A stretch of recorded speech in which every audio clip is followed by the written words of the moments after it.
with Paris Jackson wearing a stunning attribute in your CV? And why does But next time you're choosing your travel location, after filing for divorce just 10 thrive months under ago? pressure, This career could be the perfect vocation.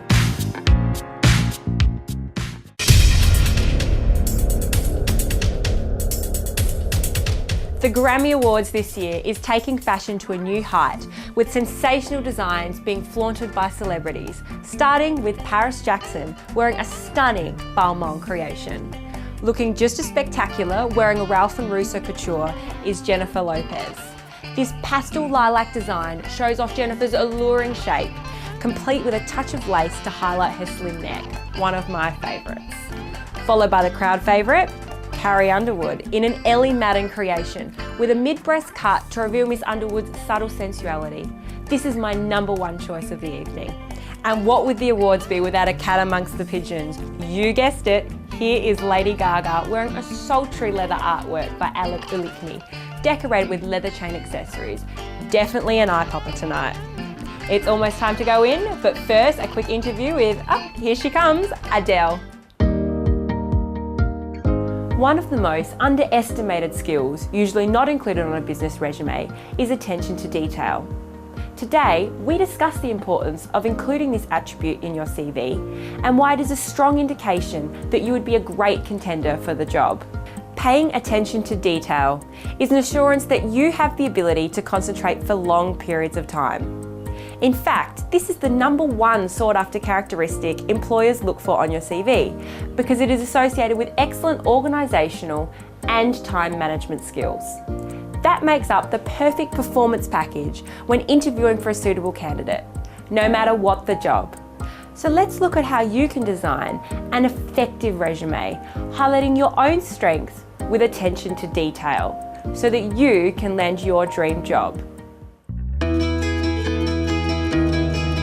what's next on your dream list of travel destinations?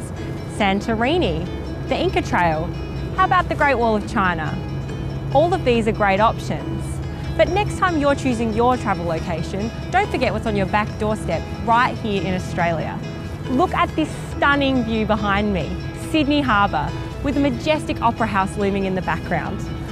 I'm standing right next to the Harbour Bridge, where for those of you that are brave enough, they run daily bridge climbs where you can climb right to the top. And in the near distance, Luna Park, great for those that like a fun time and some thrill seeking. There are so many beautiful places to discover in this area of Sydney by the Quay, but not before we go and check out one of these gorgeous, quaint cafes.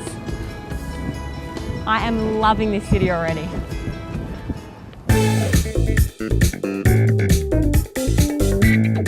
It's been an emotional week for Angelina Jolie as she opens up to us about her split from Brad. We're just coming up for air. That is where she, Brad and the kids are after filing for divorce just 10 months ago. The 42-year-old star is doing her healing in private, saying, quote, "I do not want my children to be worried about me.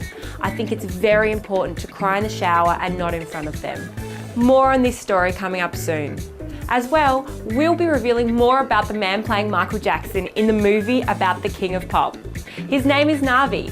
He's the person who doubled up for Jackson in all of his music videos and movies for the last 17 years. And apparently the man can dance just as well as Michael did. We talk exclusively to him on Entertainment Tonight, coming up after the break. Stay with us.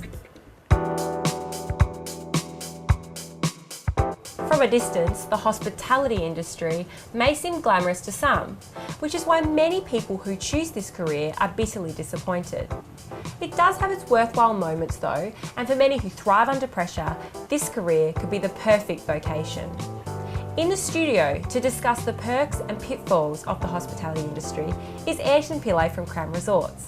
Thank you so much for joining us, Ayrton. Thanks for having me, Jessica. Our pleasure. Just to start us off, we would just like to know, what do you think some of the things that you would need to consider are when you're looking to move into the hospitality industry? I always think the biggest thing to consider is the sacrifice to your day-to-day life. You're not working a Monday to Friday role, you're working a 24/7 rotating roster, so you've always got to be willing to sacrifice your Friday and Saturday nights and make sure that you're at work on the job. Fair enough. And I guess then what would you say are some of the benefits that you would have moving into the hospitality industry? The skills are highly transferable, so you can take them overseas and work internationally, as well as you get to meet lots of people in your own backyard from different walks of life. Wow, sounds amazing. And just tell us a little bit about your experience within the hospitality industry, and in particular one role that stood out to you as one of your most memorable. So I was quite lucky. I got to work my way up through the hotel front of office chain. However, my favourite role was hotel duty manager, where I got to manage not only a team below me, but daily operations, as well as working with other departments. Sounds like a very intense role. Sounds amazing. Well, I'm sure you guys out there have a lot more questions for Ayrton, so please jump onto our website, the Q&A page, and we will be back after the break to answer a few of those for you.